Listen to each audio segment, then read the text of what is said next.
السلام علیکم دوستو، آج ہم بات کریں گے مشرقی وسطی کی ایک متنازع مگر اہم ترین شخصیت کی، صدام حسین۔ کیا وہ ہیرو تھا یا ایک ظالم ڈکٹیٹر؟ اس ویڈیو میں ہم جانیں گے صدام حسین کی زندگی کے اہم واقعات، عروج زوال اور اس کی موت تک کی کہانی۔ ویڈیو کو آخر تک ضرور دیکھیے۔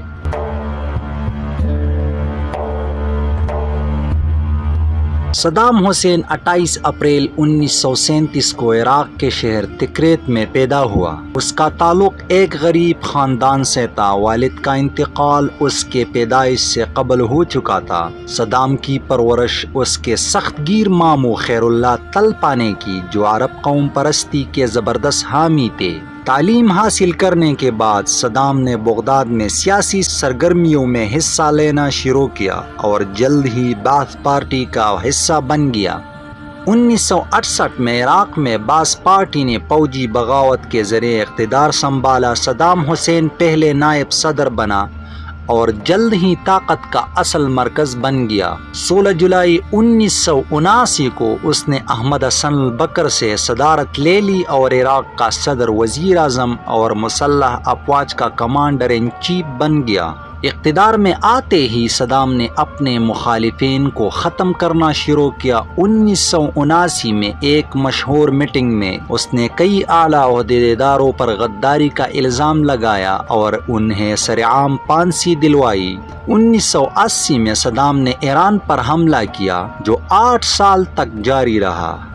لاکھوں افراد ہلاک ہوئے، لیکن کوئی فیصلہ کن فتح حاصل نہ ہو سکی۔ 1990 میں صدام نے کویت پر حملہ کیا۔ اقوام متحدہ نے کارروائی کی اور امریکہ کی قیادت میں عراق پر حملہ کر کے اسے کویت سے نکال دیا۔ ان جنگوں نے عراق کی معیشت تباہ کر دی اور عالمی سطح پر صدام کو ایک خطرناک لیڈر بنا دیا۔ 11 ستمبر 2001 کے حملوں کے بعد امریکہ نے عراق پر الزام لگایا کہ وہ تباہ کن ہتھیار رکھتا ہے۔ 2003 میں امریکہ نے عراق پر حملہ کر دیا۔ کچھ ہی ہفتوں میں صدام کی حکومت ختم کر دی گئی۔ صدام حسین کو دسمبر 2003 میں ایک زیر زمین چھپنے کی جگہ سے گرفتار کیا گیا۔ صدام پر مختلف جرائم کے مقدمات چلائے گئے، جن میں انسانی حقوق کی سنگین خلاف ورزیاں شامل تھے۔ 2006 میں صدام حسین کو انفال آپریشن کے سلسلے میں عدالت نے پھانسی کی سزا سنائی۔ 30 دسمبر 2006 کو اسے صبح کی وقت پھانسی دے دی گئی۔ اس وقت وہ 69 سال کا تھا۔ صدام حسین ایک ایسا لیڈر تھا جس نے ایک طرف عراق کو مضبوط بنانے کی کوشش کی، لیکن دوسری طرف اپنے اقتدار کو قائم رکھنے کے لیے ظلم و ستم کی بے انتہا کر دی۔ کچھ لوگ اسے عرب قوم پرست اور ہیرو مانتے تھے، تو کچھ کے نزدیک وہ ایک بے رحم ڈکٹیٹر تھا۔ کمنٹس میں بتائیے کہ آپ کے خیال میں صدام حسین ہیرو تھا یا ویلن۔ شکریہ۔